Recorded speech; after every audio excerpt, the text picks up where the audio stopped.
Hello everybody. Here's something interesting about the 7 candles of unity and the century of light in the 20th century and some other things. Somebody on Reddit Bahai has asked about the 7 candles of unity section in Abdu'l-Baha's letter to Jane White in Edinburgh. The Redditor's question is, do you think these will happen in order, 1st through 7? There's a letter on behalf of Shoghi Effendi that answers that question, but it proved quite hard to find.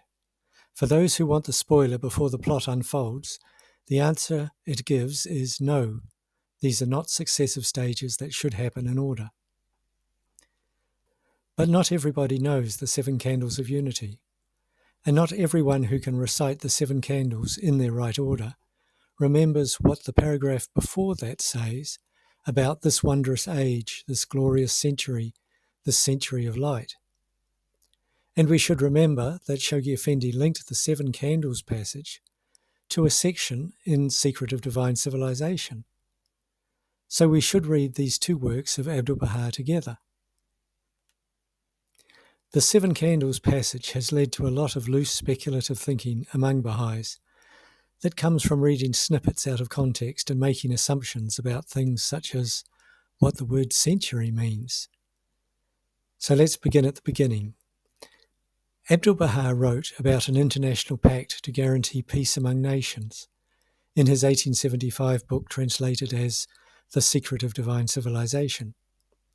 He explains how world leaders could establish a universal peace and a true civilization by making a peace pact and a union of all the nations of the world. Later, he wrote this letter to Jane White, encouraging her to believe in the possibility of world unity. Shoghi Effendi, in one of his World Order letters, first quotes Abdu'l-Baha's Secret of Divine Civilization, and the text is on the screen, so you can pause this video to read it. After quoting the Secret of Divine Civilization, Shoghi Effendi quotes Abdu'l-Baha's 7 Candles letter as another exposition on the same theme. Shoghi Effendi says, in one of his tablets, Abdu'l-Baha, elucidating further upon his noble theme, reveals the following, and then he translates most of the passage, but I will only read parts of it. You can read the rest on the screen. In cycles gone by, the unity of all mankind could not have been achieved. In this day, however, the 5 continents of the earth have virtually merged into one. Hence, the unity of all mankind can in this day be achieved. Verily, this is none other but one of the wonders of this wondrous age, this glorious century. Of this past ages have been deprived, for this century, the century of light, has been endowed with unique and unprecedented glory, power, and illumination.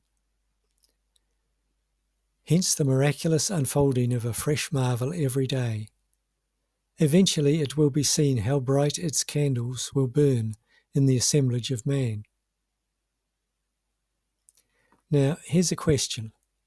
Grammatically, the last sentence seems to mean how bright the candles of this century will burn. But thematically, considering the next sentence, it could be saying how bright the candles of unity will burn. I'll read on and you can see what I mean. Abdu'l-Baha continues, behold how its light is now dawning upon the world's darkened horizon. The first candle is unity in the political realm, the early glimmerings of which can now be discerned. The second candle is unity of thought in world undertakings, the consummation of which will ere long be witnessed. The third candle is unity in freedom, which will surely come to pass. The fourth candle is unity in religion, which is the cornerstone of the foundation itself, and which by the power of God will be revealed in all its splendour. The fifth candle is the unity of nations, a unity which in this century will be securely established, causing all the peoples of the world to regard themselves as citizens of one common fatherland. The sixth candle is unity of races, making of all that dwell on earth peoples and kindreds of one race. The seventh candle is unity of language, that is, the choice of a universal tongue in which all peoples will be instructed and converse. The question naturally arose, and Shoghi Effendi was asked, whether these 7 candles are successive steps or simultaneous processes. Shoghi Effendi's reply to that question is hard to find with search engines because it refers to the 7 lights rather than the 7 candles. It is in a letter on behalf of Shoghi Effendi to Glenn Shook, November 19, 1945, saying, "The 7 lights of unity will not necessarily come in the order given. A product of the second, and the second is the unity of thought and world undertakings, a product of the second may well be universal culture." You can find this letter to Glenn Shook in the Baha'i News, which is available on Bahai Works. Bahai Works is a treasure house of documents. This letter gives brief answers to 22 questions, and some of them are probably your questions too.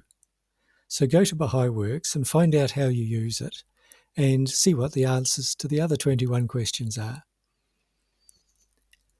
Now, this letter illustrates something about letters to individuals written on behalf of Shoghi Effendi.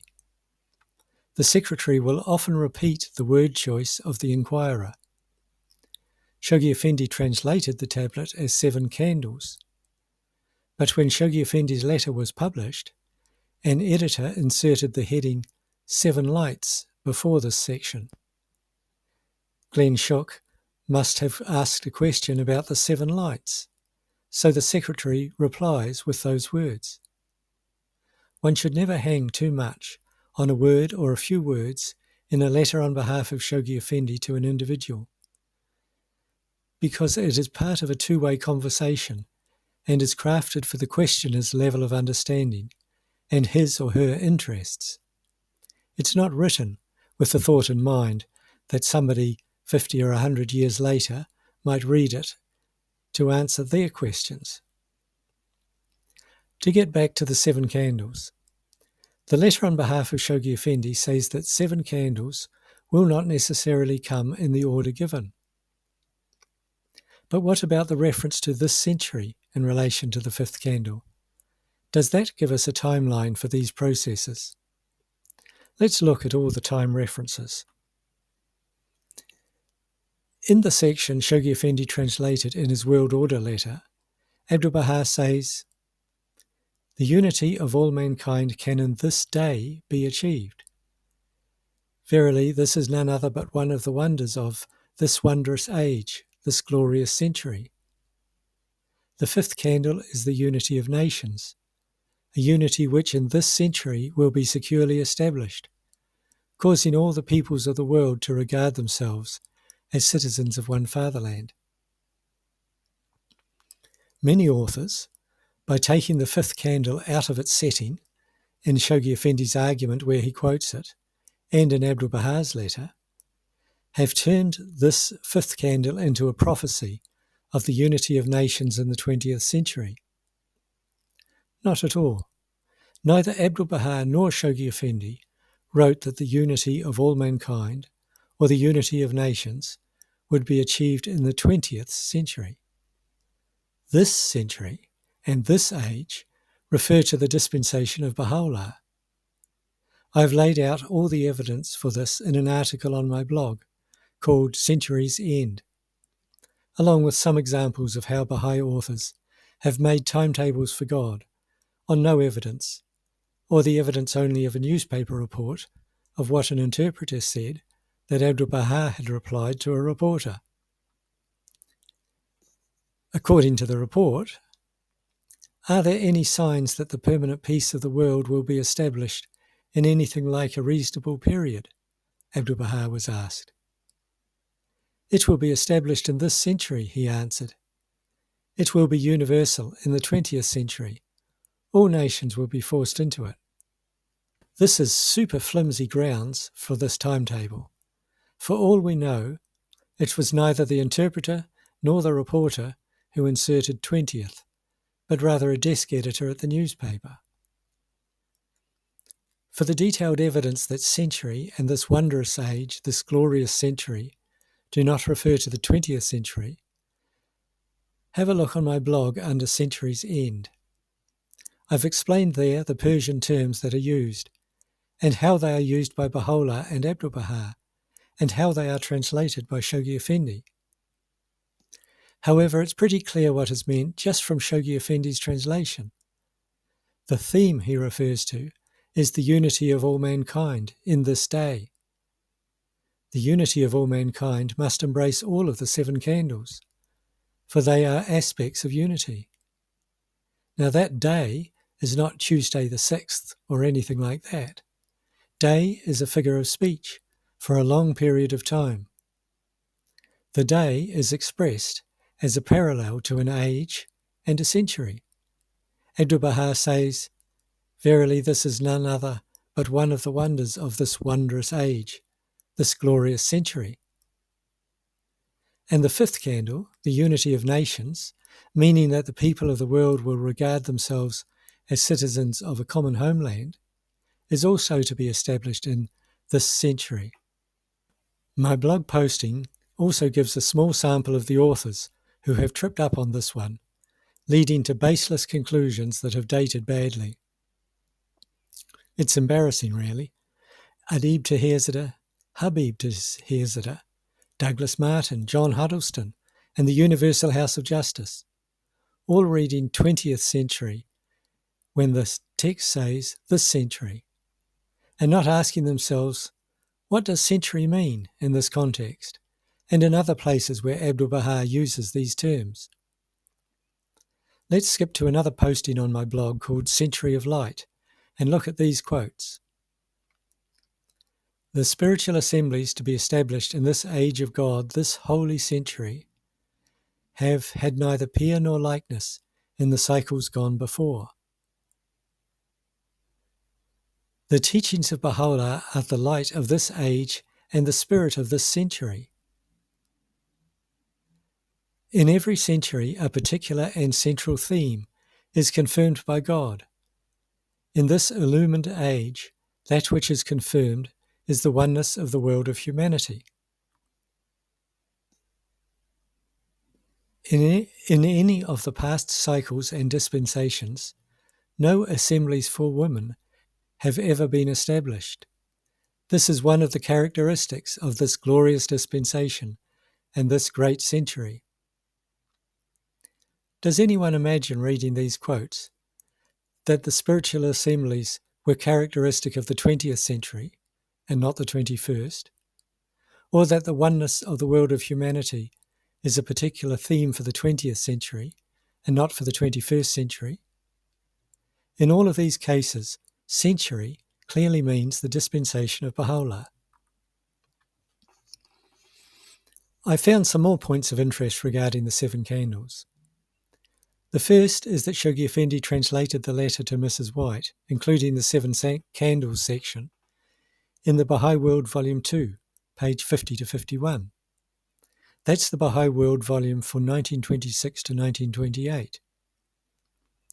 There's more of Abdu'l-Baha's letter there than is in Shoghi Effendi's World Order letter, or in the Promised Day of Come in 1941, when Shoghi Effendi also quoted the 7 candles.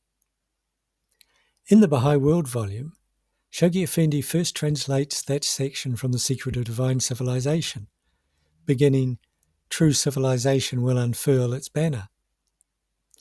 Then he translates a beautiful piece by Abdu'l-Baha on the theme of love, and then the 7 candles, including the 2 paragraphs that precede In Cycles Gone By. Shoghi Effendi's translation of these 2 paragraphs does not match the one in selections from the writings of Abdu'l-Baha. So far as I know, you can only find his translation in the Bahai World Volume 2. It's interesting to compare his 1928 translation also with his revised version in The Promised Day Has Come. For example, his earliest translation had, "The 5th candle is national unity," which in the world order of Baha'u'llah and the promised day of comes becomes the fifth candle is the unity of nations, which is clearer.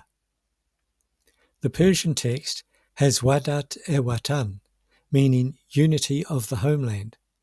Watan, or homeland, is not a country that has borders and a government.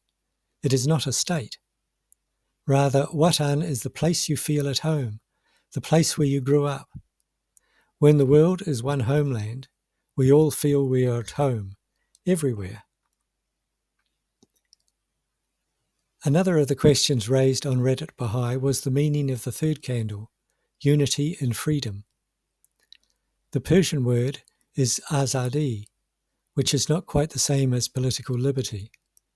Azadi has connotations of nobility and integrity, of being one's own person, not being a slave, and of escape, salvation, and liberation. In the hidden word, free yourself from the fetters of yourself is azadi kon. In the world of that time, in the context of the future of the world, a Persian speaker might think of the end of slavery and of release from colonial domination, but would probably not think about civil rights and human rights and democracy. And one last detail. There is a final paragraph that Shoghi Effendi translated in the Bahai World, Volume 2, which is not published anywhere else. Here it is. I'm going to leave it on the screen for you to read for yourself, because that's all from me. Thank you very much.